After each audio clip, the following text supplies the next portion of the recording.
Hello bachcho, let's see the question. The question says when a ferromagnetic substance is heated to a temperature above its Curie temperature, it right. So अगर किसी ferromagnetic substance को आप Curie temperature से ऊपर heat कर दे तो क्या होगा यहाँ पर। तो हमें बताना होगा यहाँ पर क्या होगा। तो यहाँ पर हम बात कर लेते हैं सबसे पहले की कॉन्सेप्ट के बारे में। ठीक है बच्चों, इस क्वेश्चन को सॉल्व करने के लिए जो की कॉन्सेप्ट होगा दैट की कॉन्सेप्ट इज कि हमें पता होना चाहिए द रिलेशन बिटवीन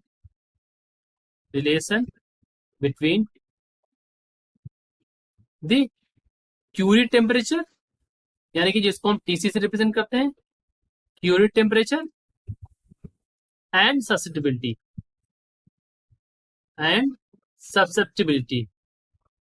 राइट। देखिए अब क्वेश्चन में दे रखा है कि जो हमारा फेरोमैग्नेटिक सब्सटेंस है, तो अगर मैं बात करूं यहां पर फेरोमैग्नेटिक सब्सटेंस के लिए, सो फेरोमैग्नेटिक सब्सटेंस जो होता है आपका, जैसा क्वेश्चन में दे रखा है, इसके लिए जो हमारी ससेप्टिबिलिटी की वैल्यू होती है जाई, ससेप्टिबिलिटी को बच्चों हम दिखाते हैं जाई से। ठीक है, जाई की जो वैल्यू होती है दैट इज ग्रेटर देन 1, ये हमारी फेरोमैग्नेटिक सब्सटेंस होता है, यानी कि हाईली मैग्नेटिक होता है फेरोमैग्नेटिक सब्सटेंस। अब यहाँ पर अगर मैं एक ग्राफ के थ्रू दिखाना चाहूँ आपको, तो ये ग्राफ भी देख लीजिए आप, ये अभी आपको हेल्पफुल रहेगा आपके लिए। तो ये हमारा जाई को रिप्रेजेंट कर रहा है इन दिस डायरेक्शन अपवर्ड, और यहाँ पर हमारा टेम्परेचर है। ठीक, अब कहीं यहाँ पर हम मान लेते हैं कि हमारा जो है प्यूरी टेम्परेचर है जिसको हम टीसी से रिप्रेजेंट कर रहे हैं। तो ये जो प्यूरी टेम्परेचर होगा, इसको अगर मैं इस तरह से यहाँ से बना देता हूँ, तो अगर आप यहाँ पर इसको ड्रॉ करें तो आपको दिखेगा यहाँ से कि जो आपका फेरोमैग्नेटिक सब्सटेंस है यहां तक है, उसके बाद जो है आपका वो कैसा बिहेवियर कर रहा है, पैरामैग्नेटिक के रूप में। तो ये जो इधर से है ये हमारा पैरामैग्नेटिक को दिखा रहा है फ्रॉम हेयर टू हेयर। ठीक है, मतलब यहां से पैरामैग्नेटिक दिखा रहा है, और ये जो प्रीचर है ये हमारा किसको शो कर रहा है, दिस इज शोइंग फेरोमैग्नेटिक। कहने का मतलब ये है कि जैसे ये भी आप टेम्परेचर बढ़ा रहे हैं तो एक टेम्परेचर ऐसा आएगा जो हमारा क्यूरी टेम्परेचर होगा, जिसके बाद ये हमारा कैसा बिहेव करने लगेगा, पैरामैग्नेटिक के लिए।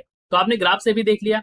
अब एक और तरीके से इसको हम समझा देते हैं, ये और मेथड है समझने का। ठीक है, देखिए देखिए आप कई दो तरीके से कई इसको समझ लीजिए। ये हमारा एम और एच, मैग्नेटिक और इंटेंसिटी और मैग्नेटाइजेशन के बीच में रिलेशन देखें तो जो हमारा ये होता है आपका पैरामैग्नेटिक, उसके लिए जाई की वैल्यू कुछ इस तरह से होती है। ठीक है, जाई फॉर पैरामैग्नेटिक राइट, और भी थोड़ा सा बिलो जाता है। लेकिन अगर आप देखें यहाँ पर, अगर इसी तरह का ग्राफ आप बनाएं, एच और एम का जो वैल्यू है यहाँ पर इंटेंसिटी और मैग्नेटाइजेशन और मैग्नेटाइजिंग फील्ड के बीच में, तो जो हमारा फेरोमैग्नेटिक होता है उसके लिए जो वैल्यू होती है तो वो वैल्यू हमारी तरफ कुछ इस तरह जाती है।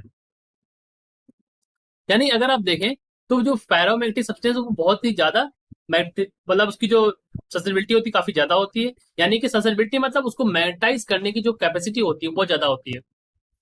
बट अगर आप इसका टेम्परेचर बढ़ाएंगे और फेरोमैग्नेटिक का टेम्परेचर अगर आप बढ़ाएंगे तो टेम्परेचर बढ़ने पर जो आपका फेरोमैग्नेटिक होता है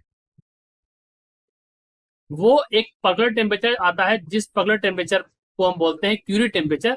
उसके बाद अगर आप बढ़ा देंगे तो कैसा बिहेव करेगा, ये आपका बिहेव करने लगेगा पैरामैग्नेटिक। और पैरामैग्नेटिक सब्सटेंस कैसे होते हैं, तो वो सब्सटेंस जो कि फेरोमैग्नेटिज्म से बाद आते हैं पैरामैग्नेटिक सब्सटेंस कहलाते हैं, यानी कि इनकी जो मैग्नेटिक फील्ड इंटेंसिटी होती है, मैग्नेटाइजिंग इंटेंसिटी होती है, वो बहुत ही कम होती है as compare to ferromagnetic substance के कंपेरिजन में। तो हमारा जो करेक्ट आंसर हो जाएगा ऑप्शन नंबर 1 हो जाएगा, that is it behaves like a paramagnetic substance, option 1। So I hope you understood it well. Best of luck.